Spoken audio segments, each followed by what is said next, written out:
Hello and welcome to the online tutorial of biochemistry. Today we are going to discuss about the entry of other sugars into glycolysis. Now, fructose, which is one of the most important monosaccharide which is found in the fruits and also obtained from hydrolysis of a table sugar, is how degraded or how it merged into a glycolytic intermediate. So let us see. This is the glycolysis pathway where the molecule of glucose is converted to glucose 6-phosphate.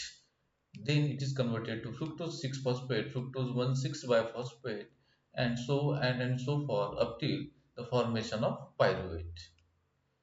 Now, for fructose, there are two ways of degradation. First is degradation of fructose via an enzyme hexokinase, and this leads to the formation of a fructose 6-phosphate. So fructose is acted on by enzyme hexokinase. Of course, this blue arrow which is shown over here is indicates the requirement of ATP. Hexokinase is a requirement of ATP. ATP is hydrolyzed into ADP and fructose is converted to fructose 6-phosphate. This fructose 6-phosphate then enters into an glycolytic intermediate and further it is converted to fructose 1,6 biphosphate glyceraldehyde 3-phosphate and the pathway is continued. Another pathway for the degradation of fructose is catalyzed by an enzyme that is known as fructokinase, which convert fructose to fructose 1-phosphate.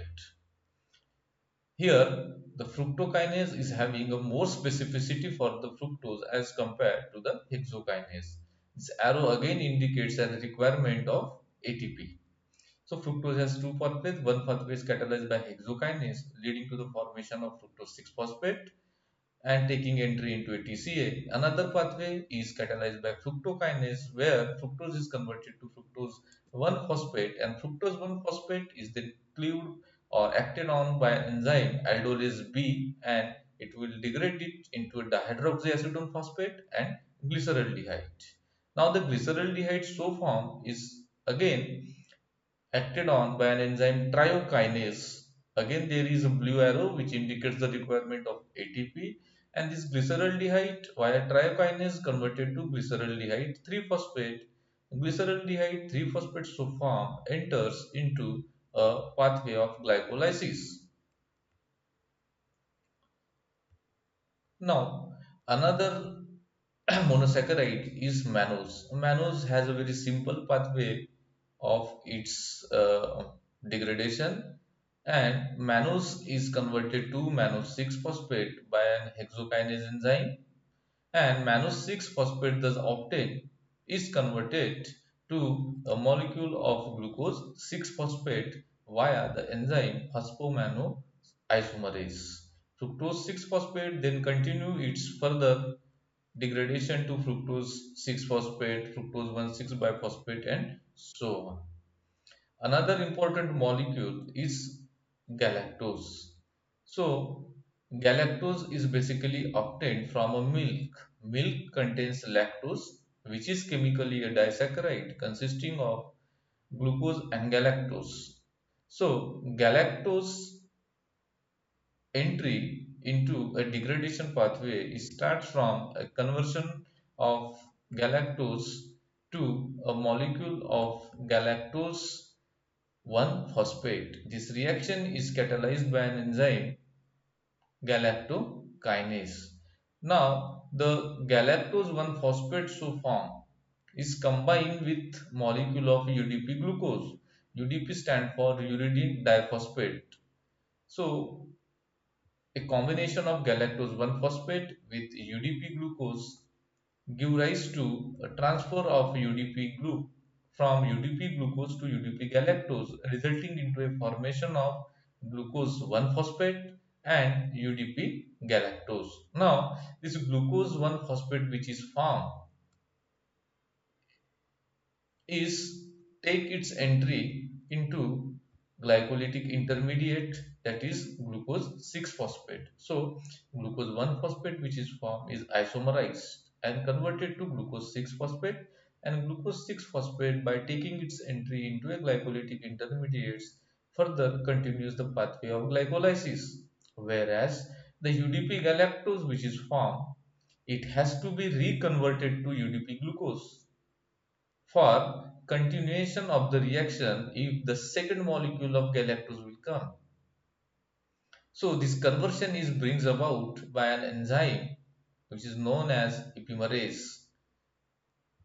Here the important thing is that this reaction which is catalyzed by enzyme galactose 1 phosphate uridyl transferase is of a prime importance, because a genetic deficiency of this enzyme specifically, although all the three enzymes like galactokinase, galactose 1 phosphate uridyl transferase, and epimerase is responsible for development of deficiency of this enzyme is responsible for development of a disorder that is known as galactosemia. But more prominently, this galactose 1 phosphate uridyl transferase is associated with a galactosemia.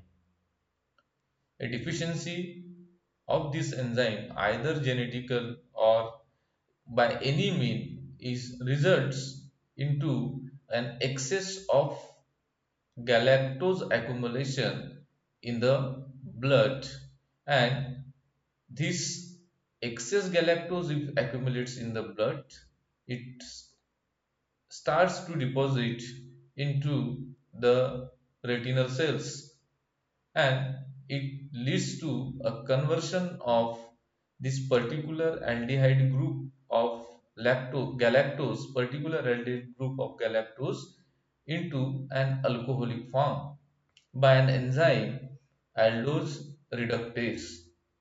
And this alcohol which is formed from the galactose is known as galactitol. This galactitol is deposited into the eye cells and results into the cataract formation.